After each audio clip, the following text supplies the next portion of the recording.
आपके हाथ में जो स्ट्रक्चर है वो हेड एंड नेक का है। हेड यानी क्या होता है? सर, और नेक यानी क्या होता है?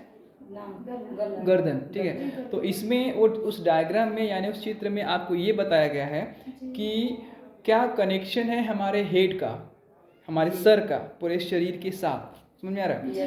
इसको क्या बोलते हैं? हेड। हेड का मतलब क्या होता है? हेड यानी तो सर हो गया, मगर आप लोग सुने होंगे कि हम बोलते हैं ना कि हमारे हेड सर आ गए या हेड ऑफ द डिपार्टमेंट। तो हेड का मतलब जो सबसे उच्च पद पर है। तो हमारे शरीर का उच्च पद कौन सा है? सिर। इसी को इंग्लिश में हेड बोलते हैं और इसी का यूज करते हैं दूसरों को रिगार्ड देने में। रिगार्ड यानी क्या होता है? सम्मान। रिगार्ड यानी सम्मान। इंग्लिश में बोलो रिगार्ड।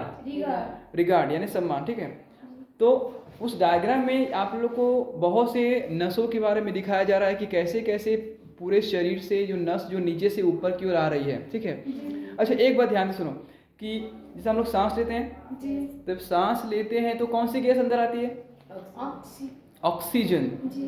उसको हिंदी में क्या बोलते हैं? प्राणवायु। प्राणवायु। ठीक है, इंग्लिश में बोलते हैं ऑक्सीजन। तो हम लोग जो ऑक्सीजन लेते हैं तो एक बार में नॉर्मली हमने कितना ऑक्सीजन लिया?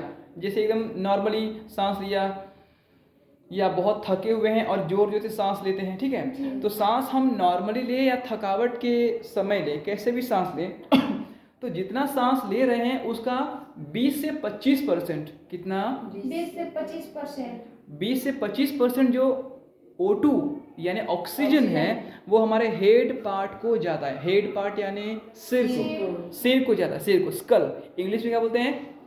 स्कल। समझ में आ रहा है? हिंदी देखो, हिंदी इंग्लिश दोनों बोलना सीखो। तो आप लोग का मीडियम हिंदी है, बात सही है, मगर मैंने इससे पहले भी सिखाया है कि आगे चल के आप हमेशा हिंदी मीडियम में ही रहेंगी या हिंदी वाला ही फॉर्म भरेंगी या हिंदी जैसे लोगों से ही मिलेंगी, जरूरी तो नहीं है ना। नहीं। आपको लैंग्वेज समझना जरूरी है। तो just try to speak in English also. English में भी बात करना, शब्दों को बोलना सीखो, उच्चारण सीखो। गलती होगी कोई बात नहीं, गलतियाँ करेंगे तभी सीखेंगे। ठीक है ना? तो मैंने क्या कहा था कि हम लोग एक बार में ऑक्सीजन लिया 20 से 25% जो ऑक्सीजन है हमारे स्कल को जाता है, हमारे ब्रेन को जाता है। उसी को थोड़ा सा और डीप में पढ़े, स्कल को और डीप में पढ़े तो ब्रेन। बात समझ में आया? तो हमारे ब्रेन के कई भाग होते हैं। हमारे ब्रेन के कई, ब्रेन यानी क्या होता है? दिमाग यानी मस्तिष्क। इसके बहुत से भाग होते हैं। ठीक है, तो जैसे सबसे पहले जो आप लोग मुझे देख रही हैं, मैं आपको देख रहा हूँ, तो आपकी आंखों के ऊपर तो ये वाला भाग है जिसको मैं छू रहा हूँ। तुम लोग छुओ। किसको बोल रहा हूँ मैं? इसको। थोड़ा सा और ऊपर जाओ, यहाँ तक, बस। इसको बोलते हैं फोर ब्रेन। क्या बोलते हैं? Fore brain. फोर यानी कि सामने दिखने वाला ब्रेन। समझ में आया?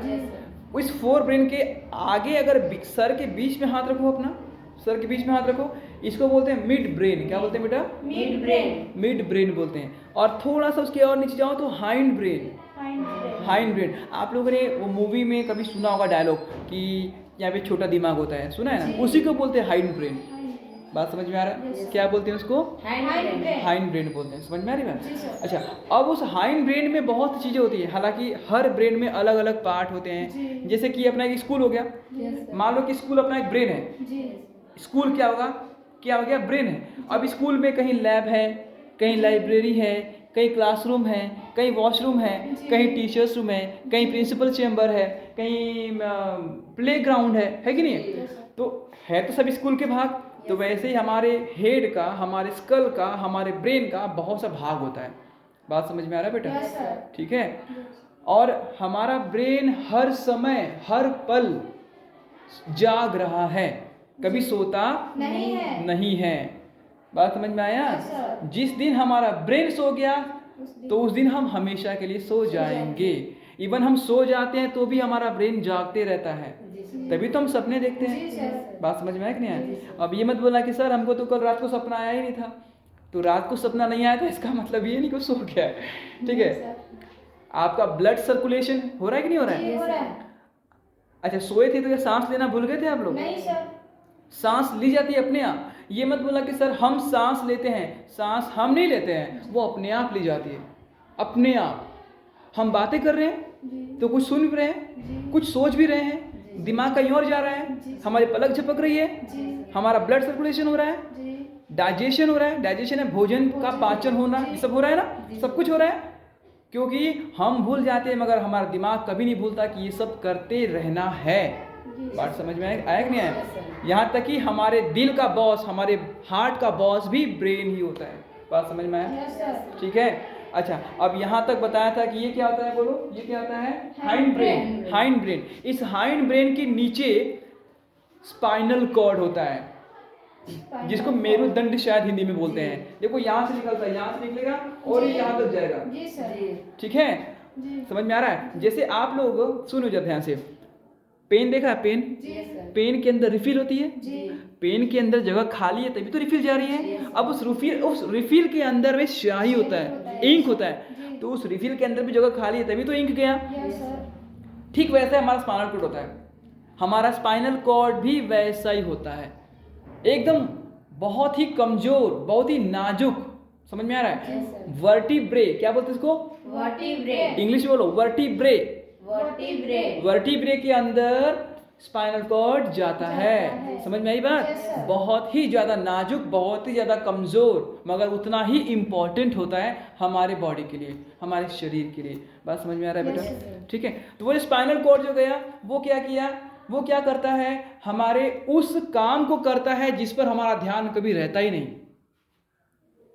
जैसे कि मान लो कि तुम पढ़ रहे हो, पढ़ते पढ़ते अचानक तुम्हारा हाथ किसी गर्म चीज को टच किया, तो इससे पहले कि तुम उस गर्म चीज को देखो, उससे पहले तुम्हारा हाथ वापस रिवर्स बैक, बोलो रिवर्स बैक, रिवर्स बैक, यानी कि हाथ पीछे आ जाएगा। आप साइकिल चला रही हैं, साइकिल चला रही है, अचानक कोई बच्चा आ गया, इससे पहले कि आप सोचें उससे पहले ब्रेक लग जाता है। वो सारी क्रियाएं, वो सारे वर्क जो ऑन द स्पॉट बिना सोचे काम कर रहा है, उसकी सारी जिम्मेदारी स्पाइनल कॉर्ड पर होती है। बात समझ में आया क्या? उसको क्या बोलते हैं आप लोग? मेरुदंड बोलते हैं। जहां तक मुझे याद है हिंदी में मेरुदंड बोलते हैं। समझ में आ रहा है बेटा? स्पाइनल कॉर्ड कहाँ होता है बताओ? स्पाइनल कॉर्ड कहाँ होता है? पीछे घूम के बताओ कहाँ होता है? यहाँ पे। हाँ, पूरा होता है, ठीक है ना? तो वो जैसे कि कुछ भी वो चीज जो तुम्हारे वश में नहीं है, उसको हिंदी में बोलते हैं अनैच्छिक क्रिया। सुना होगा आपने, ऐच्छिक क्रिया, अनैच्छिक क्रिया। बात समझ में आ रहा है? तो अनैच्छिक क्रिया का बिग बॉस कौन? Spinal cord. बात समझ में आ रहा है? ठीक है, ओके। अच्छा, अभी जब आप मेरी बातों को सुन रहे हैं, बोलो यस, सोच रहे हैं, कुछ समझ भी रहे हैं, ये सारा काम कौन कर रहा है? ना बेटा, ये आपका फोर ब्रेन कर रहा है। उंगली रखो, कहाँ है फोर ब्रेन? ये फोर ब्रेन कर रहा है। लिखना, सोचना, समझना, डिसीजन लेना, यानी कि डिसीजन क्या बोलते हैं हिंदी में? फैसला लेना, एंड टू डिसाइड समथिंग, ठीक है। एंड बहुत ही वो चीज़ें जिसमें सोचना पड़ता है, ठीक है, वो सारे काम फोर ब्रेन करता है। बात समझ में आया कि नहीं आया? ठीक है। उससे हल्का काम मिड ब्रेन का होता है, उससे भी हल्का काम। हल्का मतलब वो जिस पे हमारा ध्यान नहीं है। जैसे कि आप सोए हैं, जगे हैं, छोटे बच्चे थे, अब बूढ़े हो जाएंगे, तब भी अगर आप स्वस्थ हैं तो आपके बॉडी का टेम्परेचर कितना था पहले स्वस्थ कंडीशन में? 37 डिग्री। बोलो 37 डिग्री। समझ में आ रहा है? 37 डिग्री आपका मनुष्य का तापमान, शरीर का तापमान इतना ही रहता है। मालूम है कि नहीं मालूम है? तो ये तापमान हम तो सेट नहीं करते हैं। देखिए, हम ठंडी में रहें, गर्मी में रहें, बारिश में रहें, यहाँ तक कि अगर हम जिंदा हैं और बर्फ के अंदर भी गड़ जाए तो भी जब तक जिंदा है तब तक शरीर के अंदर का तापमान 37 था, 37 है और 37 ही रहेगा। ये जिम्मेदारी किसकी है? हाइपोथैलेमस। थैलेमस। हाइपोथैलेमस कहाँ होता है बेटा? वहाँ नहीं होता पागल। पीछे देखो, ये तुम्हारा हाइंड ब्रेन है, इधर ये हाइंड ब्रेन है, इस हाइंड ब्रेन के इस तरफ हाइपोथैलेमस है, यहाँ जहाँ मैंने देखा है ये हाइपोथैलेमस। जैसे कि आप लोग फ्रिज देखे हैं? Yes sir. फ्रिज में क्या होता है? एक वो होता है ना जिसमें एक नॉब होता है, इसमें 3 ऑप्शन होता है कि summer, winter and rainy season.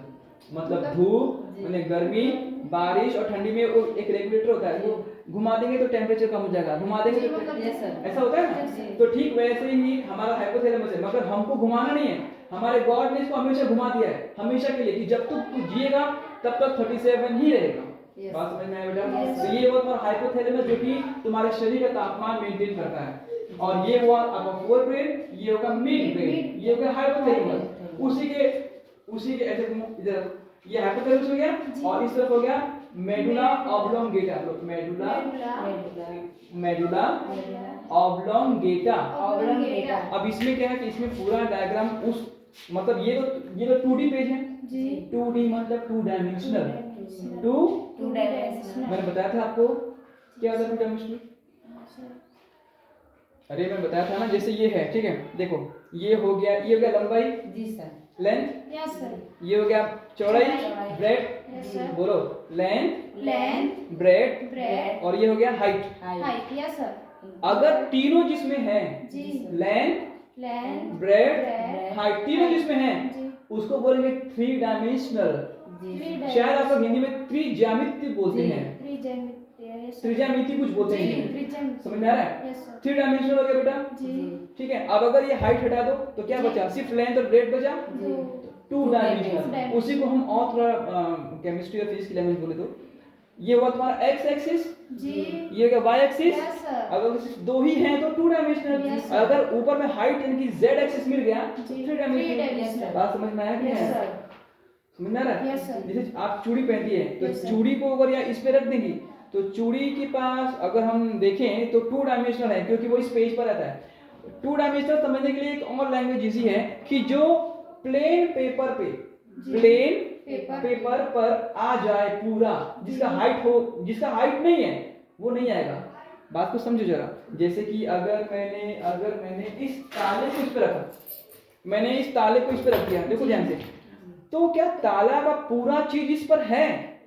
नहीं है। देखो ये तो ऊपर हो गया जी सर। जो ऊपर हो गया, जो इस प्लेन पेपर पे या इस प्लेन पेपर पे नहीं है पूरा, वो 3 डायमेंशनल हो जाएगा, क्योंकि उसके पास हाइट है। हाइट है। समझ में आ रही जी। बात? और अगर कोई कागज का टुकड़ा है, उस कागज के टुकड़े, लेट्स सपोज ये कागज का टुकड़ा है और मैंने इसको यहाँ पे रख दिया, अब कागज का टुकड़ा इस बोर्ड पर या इस प्लेन फर्श पर तो आ गया पूरा, उसके पास तो कोई हाइट नहीं है, तो वो क्या हो जाएगा?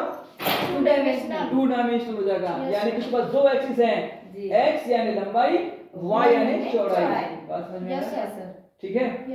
तो अब इसमें ये मैं बोला था कि आप लोग 3D हैं, ये बेचारा 2D है, तो इसमें सब कुछ नहीं समझाया जा सकता, ठीक है। अब इसमें जैसे ये सुपेरियर टेम्पोरल आर्टरी बता रहा है, यानी कि ये जो है इस दिमाग के अंदर की बात बता रहा है, इस फोर ब्रेन के अंदर घुस के, समझ में आ रहा है? तो इतने डीप में नहीं जाना है। मेन चीज आपको मैंने बता दिया, ये फोर ब्रेन हो गया, ये मिड ब्रेन हो गया, ये हाइंड ब्रेन हो गया। हाइंड ब्रेन में इस तरफ हाइपोथैलेमस, बोलो ना, इंग्लिश बोलोगी तभी सीखोगी। हाइपोथैलेमस, मेडुला ऑब्लोंगेटा, देखो एक बात याद रखो, हिंदी मीडियम वाला इंग्लिश लिख सकता है, ये अलाउ है, मगर इंग्लिश वाला हिंदी नहीं लिख सकता। इसीलिए आप दोनों सीखो। भले ही आप हिंदी मीडियम में हैं तो क्या, समझ में आ रही बात? और केमिस्ट्री फिजिक्स में और मैक्सिमम केमिस्ट्री में आप लोगों ने देखा होगा कि बहुत से शब्द इंग्लिश में ही हैं। उसको बोलना सीखो, उच्चारण करना सीखो, ठीक है। और पीठ के पीछे क्या हो गया? Spinal cord. यानी कि अगर किसी ने पूछा कि तुम्हारा दिमाग कहाँ है, तो तुम सिर्फ ये मत बोलना कि ये दिमाग है ना, यहाँ से लेकर पूरा यहाँ तक दिमाग फैला हुआ है।